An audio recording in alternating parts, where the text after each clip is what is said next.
on the Fears and Clark, actually it's the Tulsa Real Estate Show, presented by Fears and Clark. I apologize.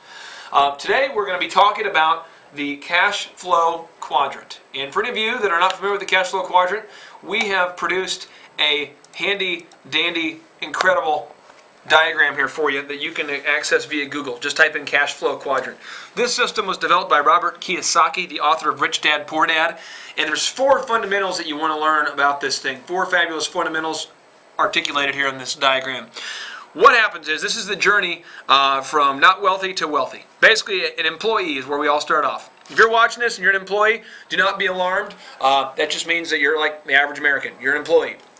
Then you have the self-employed. Self-employed means that you work for yourself. Your name is Steve. You own Steve's Tile, which means it's a good thing for you if you're making money. Let's say you own Steve's Tile and you break your ankle. Well, if you're Steve and you own Steve's Tile and you broke your ankle, you're somewhat out of work because you are Steve and it is Steve's Tile. You don't have a team of people working with you. Step number 3 is the business owner. That's where you have a team of people. A team of people that work for you. So that would be like if you owned Panera Bread. Maybe your name is Panera Bread. That's kind of a weird name, but maybe your name is Panera Bread. You came up with a menu. Maybe you come up with the logo, the design. You hire, you get the marketing team and the sales team and your menu team and your accounting team and your HR team, and you work as a team. And so if you're Steve and you own Panera Bread and you get sick, it's okay. You still get paid. Other people are still working to achieve that goal there. Then the final step is the investor. The investor is where you make your money work for you. Where you make your money work for you. Now, what we're going to talk about today is I want you, if you're watching this video, I want you to just take a second and just write this down. Ask yourself, if you had $1 million, maybe $2 million. Let's just say if you had $1 million and you had the possession of it right now, you could actually touch it, you could feel it, it was in your hands. What would you do? I mean, what would you do today? What time would you wake up? I'll go ahead and wait. Go ahead and write it down. If you had $1 million, what time would you wake up? Okay, time's up. Now, if you had $1 million, where would you eat at for breakfast? And if you had $1 million in the bank, what time would you go to work? Or would you go to work? Okay. And if you had $1 million, what kind of entertainment would you do that day? What kind of entertainment would you wake up on a cruise boat every day on a cruise ship? Would you go see a movie? Would you go play basketball? I don't know. Now, if you had $1 million, I'd like you to write down, what hobby would you pursue? Would you play the piano? Would you take piano lessons? I just started taking piano lessons with my daughter. Big shout out to my daughter, Havana. You are an incredible pianist. That was not dirty. I said pianist. Okay. Next thing.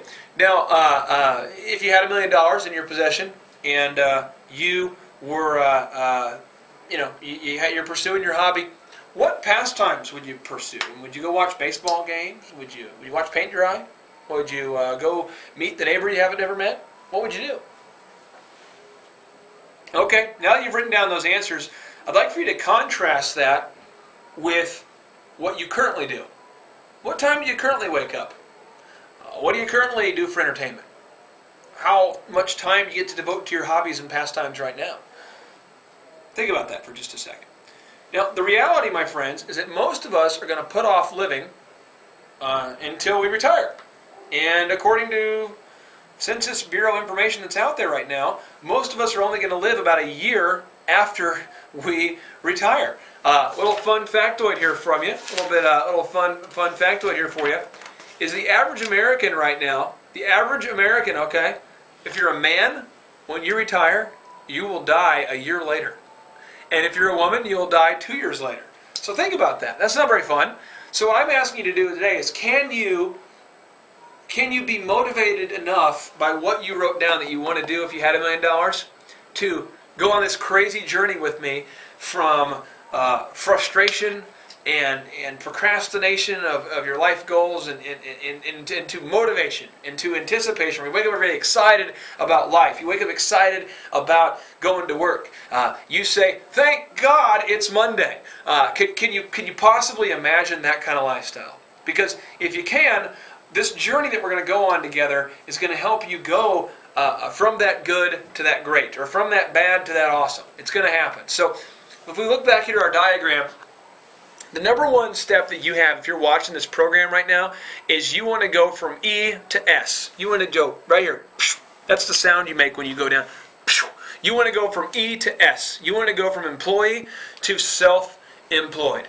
So I'd like you to write down real quick, as fast as you can, I'd like you to write down at least 50 things that you are passionate about. I don't care what it is. 50 things you're passionate about. Is it real estate? Is it cars? Is it trucks? Is it guacamole? I love guacamole. Is it tortillas? Is it weightlifting? Is it sports? Is it Karl Malone? Is it Kobe Bryant? Is it trucks? Is it firefighters? Is it calendars? Is it mouse pads? Is it artwork? Is it piano? Is it music? Is it guitar? What is it out there that you're passionate about? I'd like you to write that down. Okay?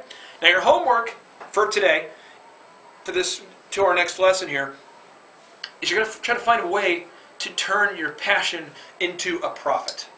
That's the key. That's step one. How to get paid to do what you want to do. So I want you to think about that for a second. How do you get paid? How do I get paid to do what I want to do? I'll give you my example. I started out working as an entertainer, a wedding entertainer, doing DJ work for weddings. But before that, before I started out as a self-employed person, I was an entertainer, did music entertainment for middle school dances. And the thing was, I loved music. I loved it.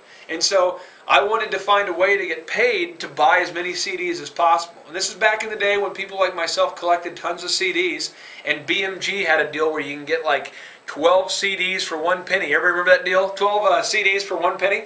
Well, I wanted to find a way that I could continue getting as many CDs as possible and get paid to play that music.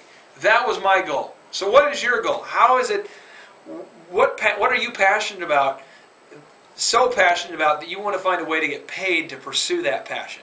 And don't give me that stuff that oh, well, you know, I'm just going to kind of wait till I retire, or I'm not sure what I want to do yet, or I'm just trying to get my degree to fall back on something. Don't give me that. Don't give yourself that. I want you to take a second, take some time, take the night off, whatever you have to do, and figure out how it is that you're going to get paid to pursue your passion. We'll see you here on the next episode, where we're going to talk about taking that passion and turning it into a business.